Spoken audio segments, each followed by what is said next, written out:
Engineering college है और हमको बताते हुए गौरव है कि इंजीनियरिंग की पढ़ाई माननीय नीतीश कुमार ने अपने शासन काल में 10 रुपया महीना करा है। ये देश में उदाहरण है। अब 5 रुपया में पॉलिटेक्निक पढ़ा रहा है हम लोग और 4.5 रुपया में चल रहा विद्यालय पढ़ाई होता था। तो तुलना कर लीजिएगा।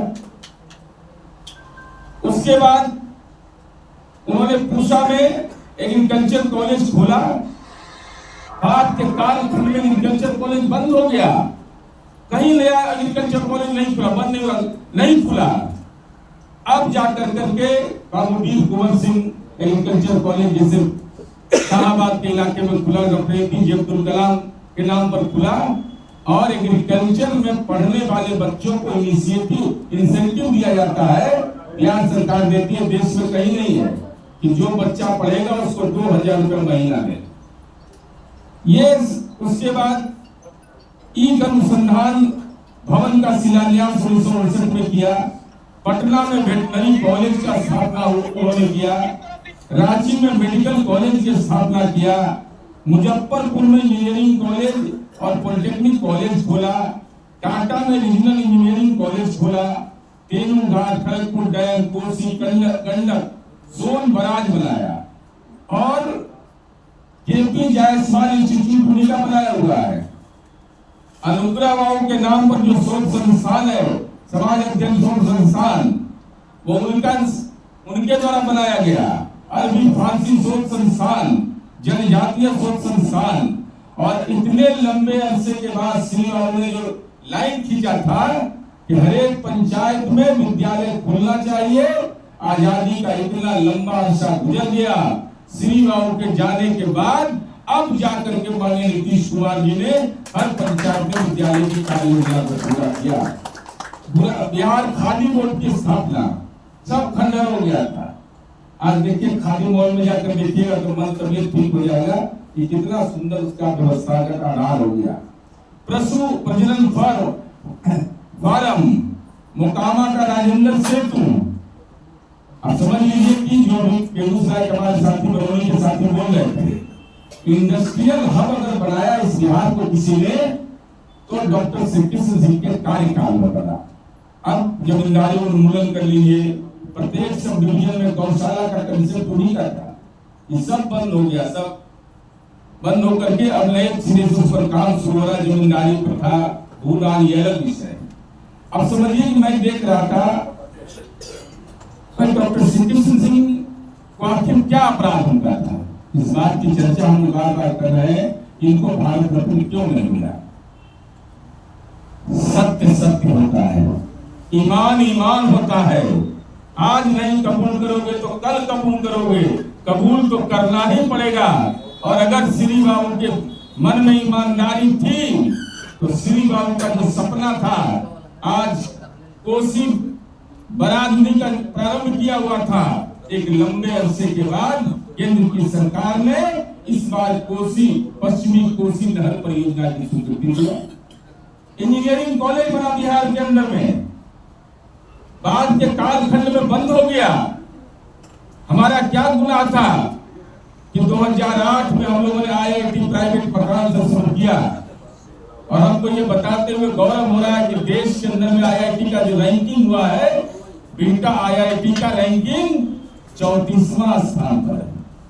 ये हमारे लिए गौरव है। ये गौरव इसलिए है कि बिहटा की जो भूमि है वो स्वामी शाहजानंद सरस्वती के किसान आंदोलन की उर्वरा भूमि है। उस उर्वरा भूमि पर IIT खुला, उसने देश के अंदर में एक मानक स्थापित कर दिया। 34वां स्थान उसका है। मैं इन बातों की चर्चा इसलिए कर रहा हूं कि नई पीढ़ी के बच्चे यहाँ पर हैं। आजकल ये मोबाइल चल गया है, डिजिटल, 100 वर्ष में गायब हो जाएगा। जितना सेव करके रखिएगा सब साफ। पढ़ने का आदत डालिए। डॉक्टर श्री कृष्ण सिंह के जीवनी को जब आप देखिएगा तो 100 अध्याय उनका सबसे बड़ा हथियार था। वो पढ़ते थे और जो पढ़ेगा वही समाज को समझेगा।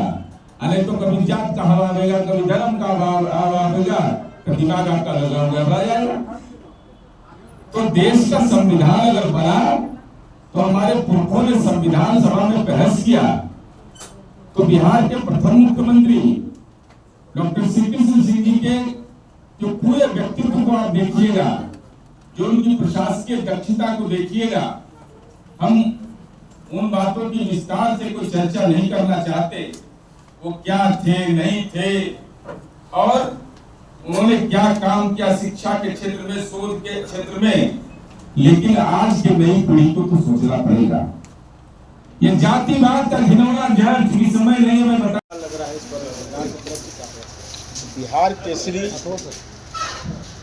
किसी पुरस्कार के मोहताज नहीं।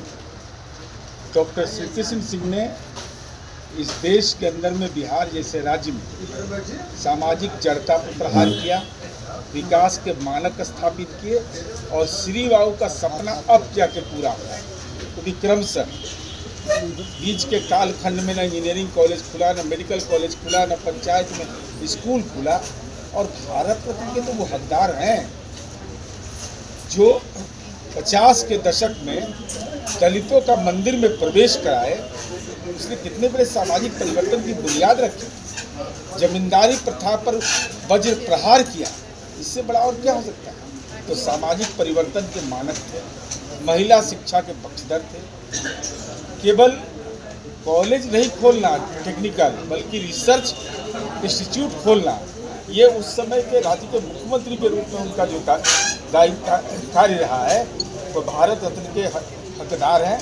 हम राज्य सरकार से भी अनुरोध तो कर ही रहे हैं और निश्चित रूप से आदरणीय प्रधानमंत्री और गृह मंत्री जी से अनुरोध करेंगे कि समग्र विकास के योगदान, अगर आप यह मानते हैं कि पूर्वोत्तर के विकास के बगैर देश का विकास नहीं हो सकता, तो पूर्वोत्तर का ही राज्य बिहार है। बिहार झारखंड के मुख्यमंत्री रहे श्री बाबू, तो श्री बाबू को तो भारत रत्न मिलना चाहिए। बजट पेश हुआ है, उसे लेकर के राजनीति किया जा रहा है, कहा जा रहा है कि बिहार को कुछ नहीं मिला, बिहार न विशेष पैकेज मिला, न विशेष राज्य का दर्जा मिला। हवाई चुनावी बताए रहे हैं कि यहाँ विपक्ष का जो चाल चलन है ना, वो एकदम प्रदूषित है। हालत यह है कि कौन सच्चा कौन झूठा ये पता ही नहीं चल रहा है। तेजस्वी यादव ने जिन शब्दों का इस्तेमाल किया वो सार्वजनिक जीवन में उसकी इजाज़त नहीं दी जा सकती। इस ढंग की भाषाई मर्यादा कोई तोड़ता है। बजट पर जो प्रतिक्रिया उन्होंने कहा, अब जयराम रमेश जी राहुल गांधी जी के सलाहकार हैं, वो बोल रहे हैं कि ये बिहार सेंट्रिक बजट है। मनीष तिवारी बोल रहे हैं बिहार सेंट्रिक बजट है। और ये नेता ये बोल रहे हैं तेजस्वी यादव और बिहार के खैर तो बीपीएल के कांग्रेसी सदस्य, इन लोग का जुबान नहीं खुलता है। अब बताइए कौन सही है। तो तेजस्वी यादव, आप अपने इंडी गठबंधन के घटक दलों में सामंजस्य स्थापित करिए। ऐसे आपको कोई रिश्ता भी नहीं रहना चाहिए। अरे आप तो घर का बजट ठीक करते हैं, अपना बजट। अब बिहार में मखाना उद्योग जीआई टैग कब हुआ है, और जीआई टैग हुआ तो मखाना विकास बोर्ड बनेगा तो उत्तर बिहार में कितना बड़ा ही सामाजिक परिवर्तन होगा।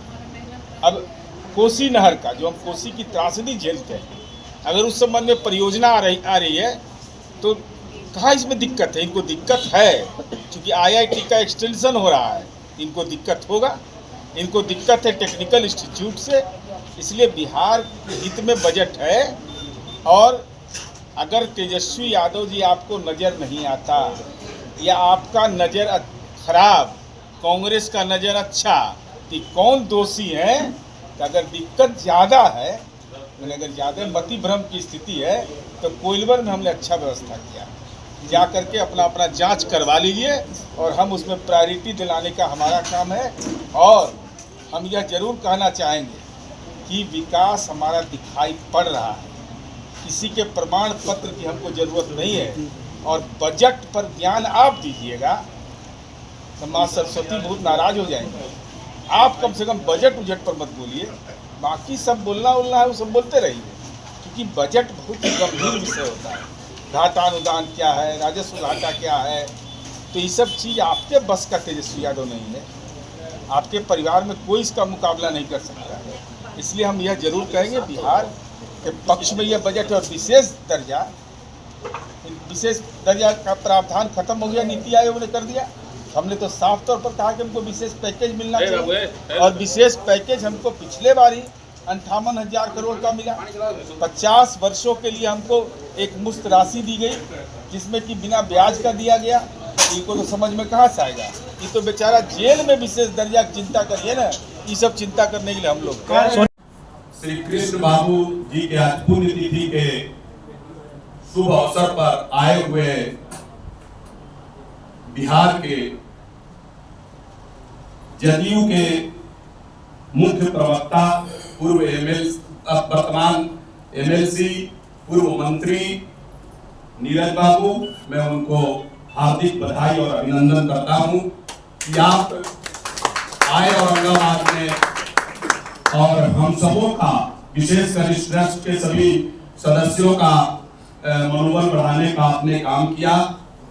इस ट्रस्ट के अध्यक्ष श्रीमान संजय मुंगवार जी, सचिव नीलमणि जी, संचालन करता हमारे छोटे भाई भारतीय जनता पार्टी के पूर्व महामंत्री सुनील शर्मा जी, मंटू शर्मा जी, रविंदर शर्मा जी, अमित पांडे जी, और जदयू के महिला प्रकोष्ठ के जिला अध्यक्षा श्रीमती मंजरी सिंह जी, मंजरी जी और कई वक्ताओं ने जो किया कि जिस समय छुआछूत का दौर था, ऊंच नीच का भेदभाव था, उस समय हजारों की संख्या में जो नीचे समाज के नीचे पंक्ति के लोग थे, उन्हें मंदिर में प्रवेश कराकर और खुद एक जमींदार परिवार से होते हुए जमींदारी उन्मूलन प्रथा जो लागू किए, निश्चित रूप से आज के बिहार के